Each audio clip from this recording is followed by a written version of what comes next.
Bow, yes, right. Let's get straight into it.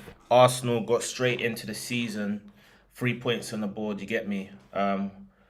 Right. Today was started off quite weird because obviously Arsenal have changed their system to a ticketless system.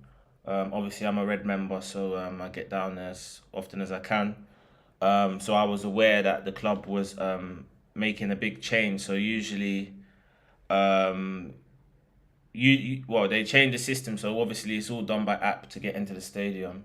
However, there's tended to be technical issues, so the game was, long story short, the game was delayed by half an hour just to ensure that all the fans could attend and contribute to a great atmosphere, which would help us to push us on to a great performance, which will consequently lead to most victories on most weeks. I'm gonna get on to how I felt the game went. Um, Key figures in the game, the Arteta interviews, post match press conference. I'm gonna go into that, and yeah, as we approach the next game, which is Crystal Palace away. So yeah, man. The game started off as I thought it would. We dominated the game, really creating chances, playing excellent football, really taking Nottingham Forest apart. In terms of Arteta's um, team, like the team he put out, Gabriel coming out the team was a bit of a surprise. So what he did was he put Thomas Partey as a right fullback. So what would happen is Timber, who was playing left fullback, will tuck in to make a back three alongside Ben White and William Saliba, with Thomas Partey kind of inverting into the midfield alongside the which will make a box alongside Declan Rice, Kai Havertz, and Martin Odegaard. So obviously, essentially, we played a three box three formation, which we have been doing throughout the majority of last season, the same as Man City. And then obviously you got Martinelli, Saka on either wing with Nketiah up front. Um, the fact Nketiah started shows that the manager had put his faith in him. Shows that he's obviously happy with his exploits, let's say, in pre-season and in training. Obviously, he gave Nketiah the captain's armband for the Emirates Cup game against Monaco, but then he sat out the game against Man City. However, I was impressed, like I mentioned in the last podcast, I was really impressed with Nketiah's cameo appearance. His just endeavour, his fight, his energy really, really rubbed off on the rest of the players as we fought back to get that equaliser. So essentially, I felt Arteta called it right, giving Nketiah an opportunity to stake his claim for a first choice spot. Nketiah got himself a goal, got off to a great start. Our first goal of the season. We went 1-0 up, got himself a good goal. And then obviously Bukayo Saka scores a worldie. Only yesterday I mentioned that I felt that Saka was going to be the player of the season this year, ahead of the likes of Haaland and De Bruyne and Odegaard. And started off with a blinding goal. I mean, I feel like this kind of cutting in from the right, banging it top bins is becoming his trademark. You know, he's doing it quite often now. He's hitting the ball really cleanly, with not much backlift. It's kind of reminding me of Messi-esque, stroke Robin-esque. You know what I mean? Where like you don't really want to be allowing him to cut inside because you know if he gets a shot off, more often than not, it's going to end at the back of the net. He got a hat trick for England. He's becoming more and more prolific as the games go on, as the seasons go on. So I'm expecting him to get 20 goals, whether that's in the league or overall. I'm expecting 20 goals because of his talent. Um, I don't think it's a goal of the season contender, but it's probably going to win goal of the month. It's a fantastic strike, hit it so cleanly, amazing goal really, and I expect more of that from him. So that was good that he got on the score sheet. However, I felt like when you're winning 2-0 against a side like Nottingham Forest, you have to kill it off because Nottingham Forest made some changes. They brought the likes of Anthony Elanga, their summer signing from Manchester United, who came on, showed real pace and was a threat. And then they also brought on what's his name?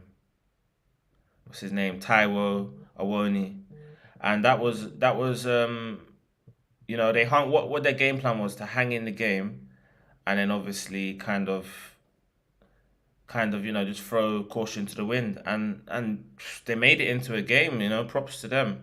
If you don't kill off the game, you can be playing out of this world football like we had been doing. So for the majority of the game, we dominated it. But they scored with a rare attack, and in the end, you're hanging on. But yeah, it's good that we got the points on the board, and we roll on to next week against Crystal Palace, which should be a tougher game, away at Selhurst Park on a Monday night. We're gonna really see what we're made of, because I think that's gonna be our first away game of the season. But then, if you put it this way, we've got 4 home games from the opening 5, if I'm not wrong, because the next one will be against Fulham. Then we play Manchester United. So it'll be a great opportunity to get us to a great start, to continue our win to build on our win against Nottingham Forest. I'm looking forward to that Crystal Palace game. But anyway, I'm going to play Mikel Arteta's immediate post-match interview wherein he talks about Eddie Nketiah, and then I'm going to also play his post-match official post-match interview with the press. So let's go. Yeah, I really should get AdBlocks, It's mad still. Let me just mute it. Three points to start the season. What did you make of the match overall? Well, first of all, really happy. It's always difficult to win the first game. It's always very difficult to win in the Premier League, so we should be very happy, especially the way we played. I think we deserve to win the game. We merit more and earlier, but we didn't kill the game. And 2-0 in the Premier League is a really dangerous result. And we had a lack of concentration on the counter after the corner. They scored a goal, and then it's game on. And they throw a lot of bodies there. We didn't concede anything, but the feeling was, okay, we want the game to end and earn the 3 points. Did that last 10 minutes perfectly sum up the Premier League? Absolutely. And you cannot give anything. And today we gave them some hope, and we gave them the goal. And when that happens against teams in the Premier League, you cannot do it. And this team is so well organized. They are so competitive. They are so physical when they want to, and they don't need much to score a goal. Of course, Eddie Nketiah started the scoring early on in the match. How important was that for him and for the team to get an early goal? Well, that's a clear example of what we're going to need this season. He's a player that was very disappointed because I didn't start him against Manchester City. And what he did was came on in the game, had a huge impact against City, trained like a beast this week. Yeah, so he's essentially saying what I noticed and identified last week. Obviously, like I said, Nketiah captained the side, scored a goal, and just played excellently against Monaco. So he gave himself a great shot of starting that Man City game. Unfortunately, he didn't start that game. The manager went with Havertz, but his attitude was exceptional. His endeavour, his running, his just attitude was rubbed off on everyone else, and the manager likes those traits in players. So he's essentially just reiterated what I mentioned earlier, and because of that, it's enabled Nketiah to earn himself a start in the first Premier League game of the season. And I think, to be honest with you, I think he's going to start that Crystal Palace game as well. Telling me I deserve to play. So I had to play because he gave me every reason with a reaction to play. And when that happens, you come to the pitch and you score and you play the way he's done. So, great example. Has he done enough to start the next game? He will start the next game. It's 7-8 days to go now against Palace, and they're going to have to earn it. And for Bukayo Saka, it was an absolute beauty of a strike. Can he get even better this season? I don't know, but you need those moments in games like that when you are attacking that low block with 10 players behind the ball, very little space, is so well organized, and we've done that with two beautiful actions. Michel, thank you very much. Thank you. Raw, okay. Let me play Saka's interview. I didn't realize he was interviewed by TNT Sports, formerly known as BT Sport. Yeah, so obviously he was interviewed by, is it Joe Cole? Joe Cole and Rio Ferdinand. So let's see what he has to say here.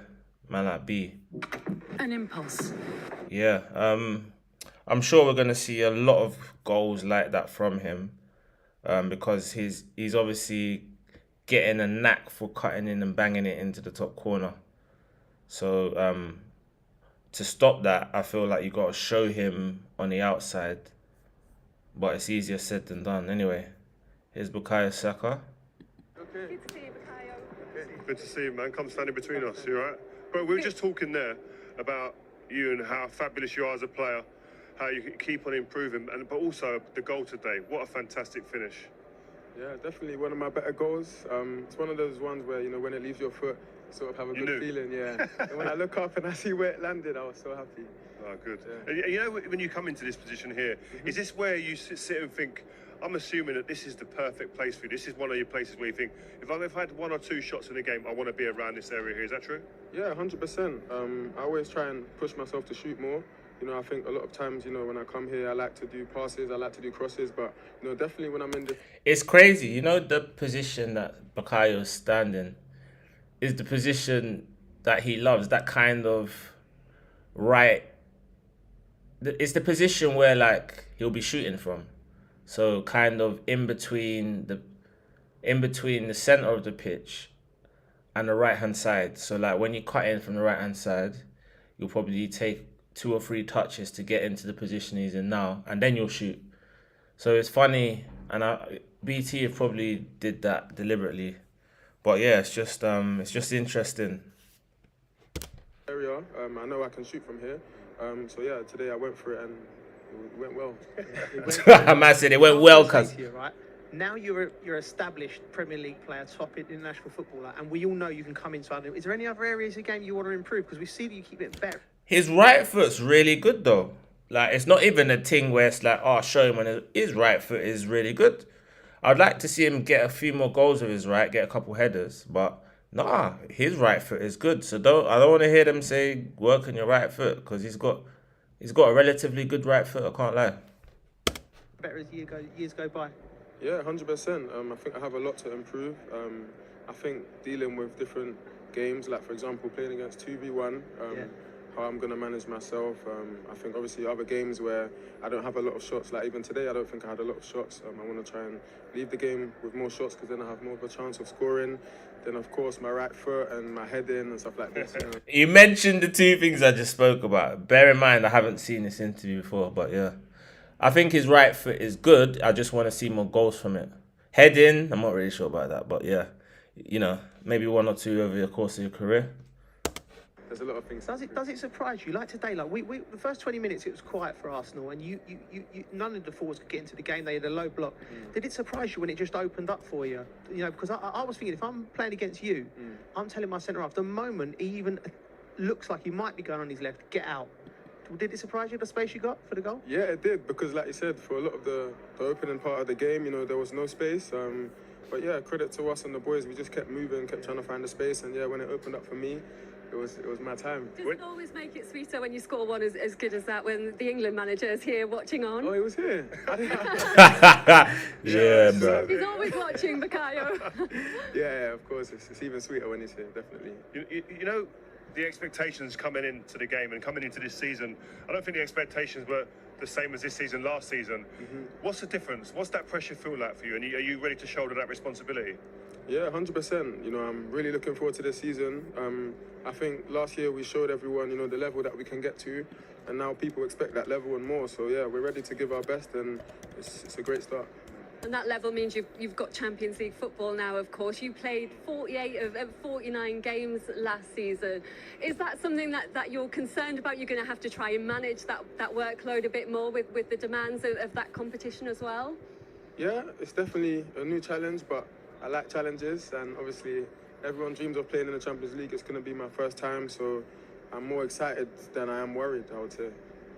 Good man. Good man. Well, we're going to give you this Player of the Match award. I've been holding it for a long time, but I'm sure you've got loads of them. But well deserved, well played, brilliant.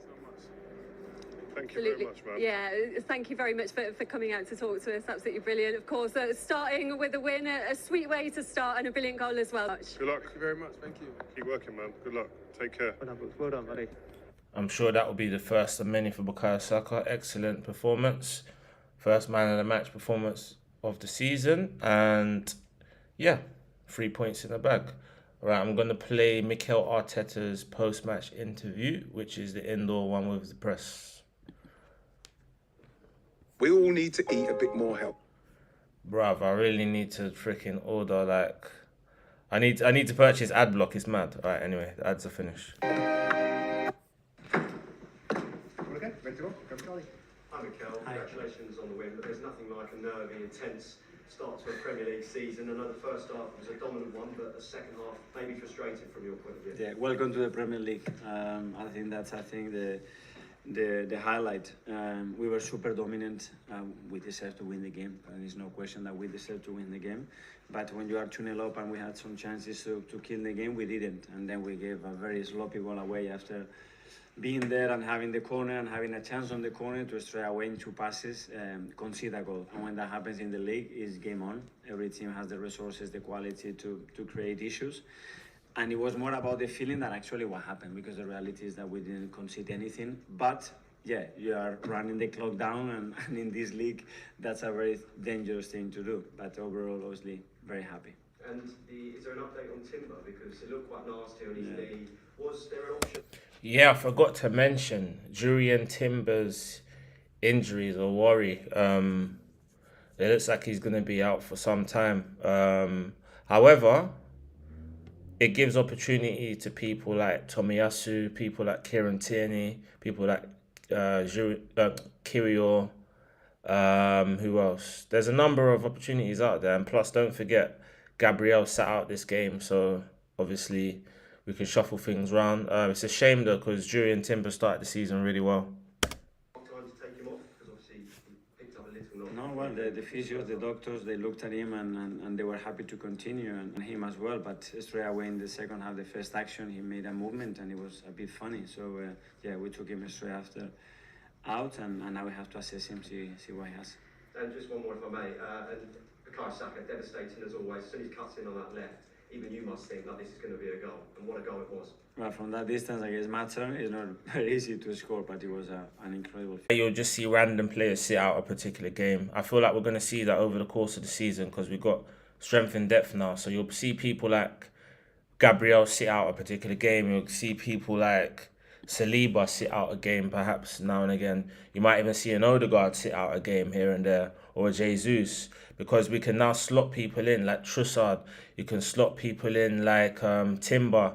You can slot people in like Emil Smith-Rowe. There's many options on the bench. So obviously seeing 1 or 2 players that you would expect to start on the bench ain't gonna decrease the quality, which is why you buy strength in depth. People like even Aaron Ramsdale for David Raya. So, you know what I mean? It's like for like changes, basically. And it's excellent that now we're being able to do that, because we haven't been able to do that for many a year. Tactical decision. Yeah. We expected a game that actually happened, and we needed somebody else there in midfield to do what we have to do the best and to have more fluidity and as well to occupy certain spaces in relation to how they were defending, and I think it worked really well. I know it's only day one, so maybe can't be super critical, but does that drop off in the second half towards the end? Worry you a bit? I mean, we saw it a few times maybe last season as well. Is that something that you want to stamp out? For sure. And yeah, it is a worry, because even it's like following the same pattern as last season, where like at home we're not as closed off as we are away from home. So we're always conceding cheap goals at home, opening the game, giving the opposition life, breathing life into their chances of getting some from the game, which is what happened today, where we're giving away consolation goals, making it look like it was a competitive game, when really and truly it should have been a 4-5, 6-0 game. Instead, it looks like a hard-fought 2-1 win, which is because we didn't kill off the game when we were coasting at 2-0. It's going to be very difficult to dominate games for 100 minutes. And Facts. but it's why we allow them to get some grip of the game, because they didn't create anything. But at the end, on that action, the game changes and momentum changes and shifted immediately after that goal. And then, yeah, that's not the moment to change it. You cannot change it. Now you have to be so good at dealing with that situation and running the clock down and getting the points. And the team has done that really well. But we're going to have to be more ruthless and more critical of ourselves to be more pushy and kill the games. Hi, Michel. Hi. Do you feel like some of the strategies that you're trying out now are kind of almost designed to identify solutions for problems from last season? So, for example, teams come here with a low block. Mm-hmm. Okay, let's maybe take out a defender and play more in midfield and so on. Are you trying to come up with different things to take Arsenal to the next level in all those little details? Is that the plan? That's my job, to create bigger problems to the opponent than the ones that they are creating us, and to play the best possible way to earn the right to win the game and have the highest possible probability to win the game. In order to do that, we have to pick the right players every week, but not to start only, but as well to finish. And the players that they come in the final part of the game, they really help us as well to earn that right to win. Do you expect quite a lot of variation in terms of your starting 11s then, according to game by game? Sorry, just on Saka, just going back to him, he's obviously a player who's developed over recent years. He now feels like he's ready to be, maybe already is one of the best players in the league in Europe. I mean, is that what you've got to ask him to make that next step up?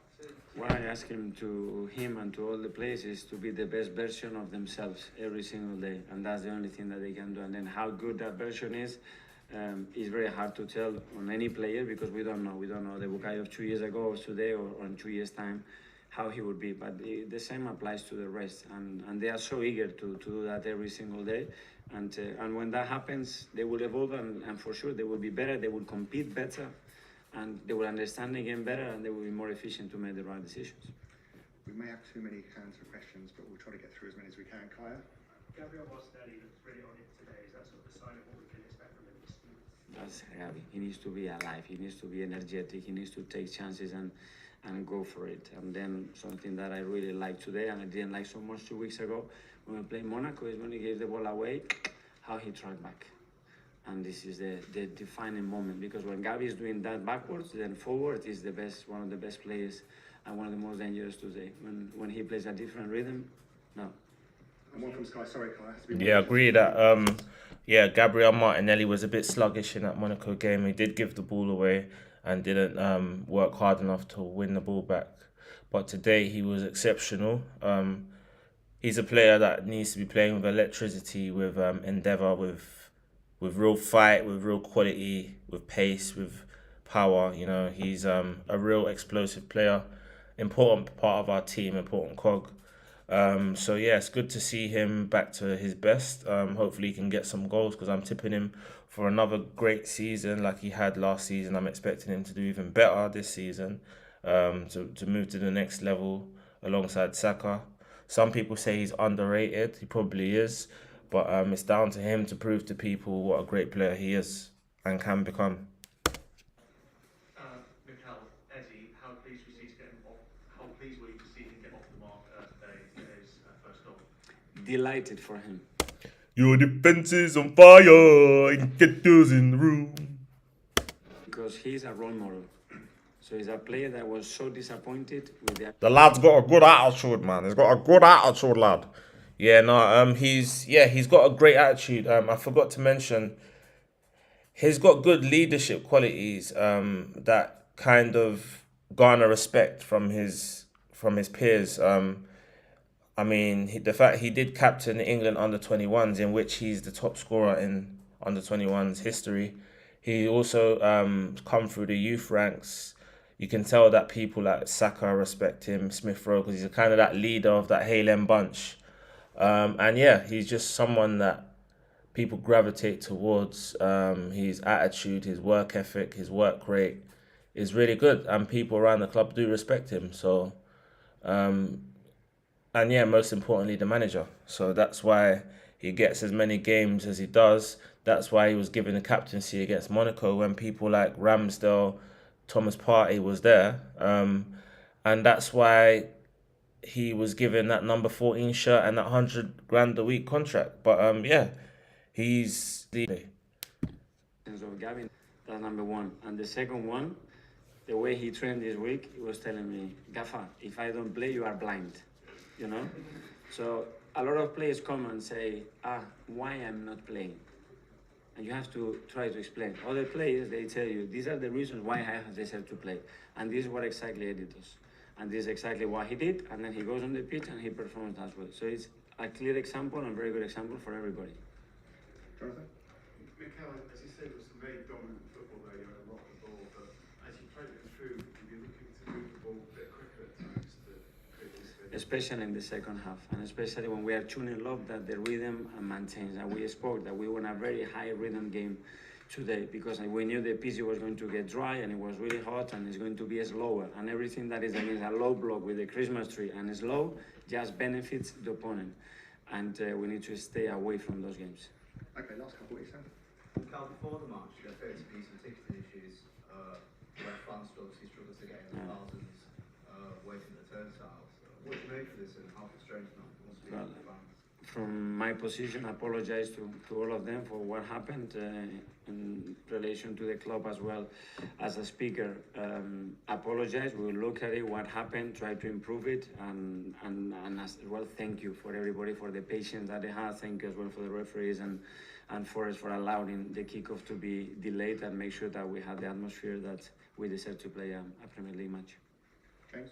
Quick word on Declan. I think it was 2-3 minutes and he was already shouting at his teammates, telling them where to stand. How impressed have you been by how he's settled in as a leader on the pitch? Very natural. What you've seen him today, I don't know if it was after 2 minutes or 10, but the way he's moving, the way he's coaching, the way he has integrated in that dressing room, I think he's enjoying the position as well. He should have scored probably 2 goals today. So yeah, more of the same. You know, he's not thinking, he's just acting, and I'm really pleased with what he's done. Thanks, everyone. Yo, bruv, listen, man. Arteta is the man, seriously, bro. No, what's it called, bruv? Yeah, no, I want to quickly play his reaction to David Raya's purchase. Obviously, signing David Raya is another number one. So basically, we have 2 number 1 goalkeepers, which means there's strength and depth in the goalkeeping department as well. So somebody's going to be disappointed every week. But I just want to hear what he has to say in relation to signing David Raya on loan from Brentford. Last season, probably through necessity, there were lots of players that played virtually every game, and I think it's 7 or 8 players played almost every Premier League game last season. Do you envisage that no longer being an issue for you because you have so many options? Well, we would like to use the squad in a different way this season, and especially with Champions League, that's going to be a very different need.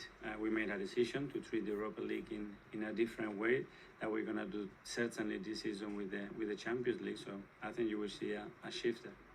So presumably slightly less predictable. I mean, not predictable. But I mean, last season, everyone pretty much knew what your starting lineup was roughly going to be. Yeah, he's got his advantage. Yeah. Last season definitely was the same starting 11 every week, and the season before was pretty much the same. Like obviously, I could just reel off that starting 11 in probably 20 seconds.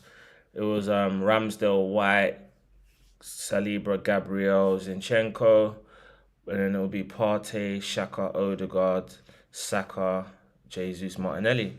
Every week it was the same, barring injury. But this week I feel like he's gonna tweak it every week, just like Guardiola does. So you'll see like 1 or 2 people you expect to start sit out a particular game. So today it was obviously Gabriel and Trossard in place of you could say Havertz and Nketiah.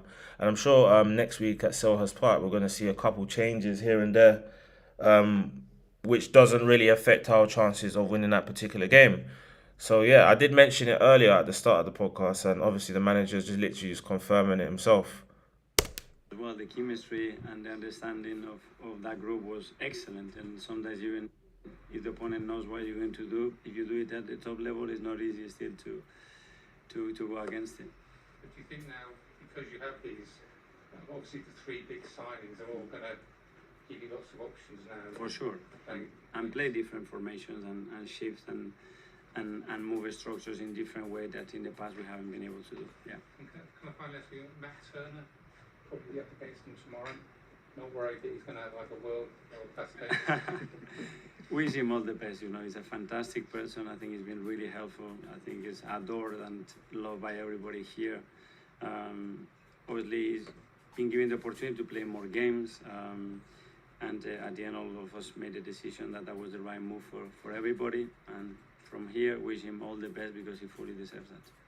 Hi, Michel. I don't know if you saw Peter Schmeichel said this week that just bringing in another goalkeeper with Aaron might possibly destabilise the situation. He was surprised with that. It's interesting to hear the two schools of thoughts with the David Raya Ramsdale conundrum. Obviously, the school of thought for it being a positive is the fact that it will push Ramsdale to another level. It will cut out the mistakes that he makes from time to time, like the Southampton one I keep mentioning.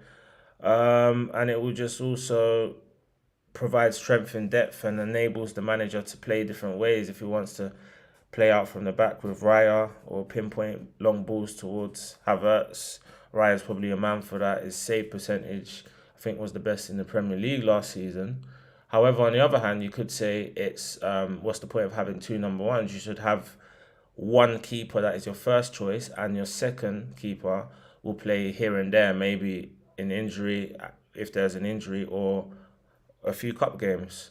I don't see harm in bringing in two top keepers because it just means that the squad depth goes up, competition goes up, and it brings the best out of everyone. So I'm really for the camp of it's a good thing for Ramsdale to be pushed because, in fact, Ramsdale got in the team because he pushed our previous number one out in Bernd Leno. So you could say that maybe for him to go to the next level where the likes of Edison and Alisson are and people like that, then he will need to cut out the mistakes and keep his concentration levels at a high standard. Is that a concern for you, perhaps, when Ramsdale so good last season? I have to try to have the best possible fullbacks fill up with each other, or the centre backs, or the attacking midfielders. True. Yeah, we have fierce competition in those positions. I won't say as much in midfield, but definitely in defence. So obviously in defence, you've got people like Timber and Ben White. Then you've got you got Ben White and probably Tomiyasu. You got Timber and Saliba. You got Kiwior and Gabriel. You've got Kieran Tierney, Zinchenko. I mean, that's fierce as hell. So yeah, if we can keep it like that, standards hopefully will remain high, and then we'll just get rid of the dead wood. There's people like I saw a picture earlier of four outcasts. The likes of Cedric Suarez, Albert Sambi Lokonga, what's his name? Nuno Tavares, and who's the other one? And obviously Flo Balogun, all taking a picture, tells you all you need to know. Because he was kind of saying that keeper you need that sense of security and continuity more. It depends, but last year we said that how many players, 7 or 8, played all the Premier League. So how is the other ones feeling? Okay, Isam from the Daily Mail. What have you made, Michel, the transfer craziness, for example, Chelsea, Tottenham and Liverpool in the last couple of days? And in a way, does that kind of make you feel grateful to have got your business out of the way earlier in the window?